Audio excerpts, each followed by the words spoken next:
जन सांग मैंने welcome to my traditional kitchen. आज हम बनेगा बिना पियाज रसुन आलू बैगन तरकारी। कड़े तो कषि होता है तेल पकई देती तेल पकईगला आलू बैगन में पकई भाजवाई। देखो सांग मैंने ये आमर बैगन आलू भाजी हो गला से हल्दी पकई देती कलर भल आसवाई।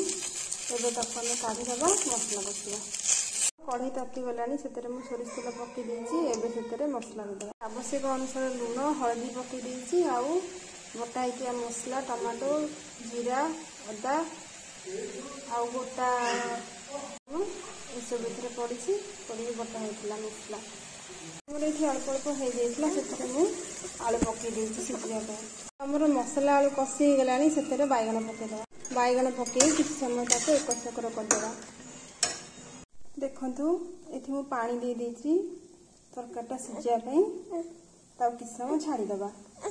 देखो आमर बैगन तरकारीटा हो गला। रहुची जय जगन्नाथ।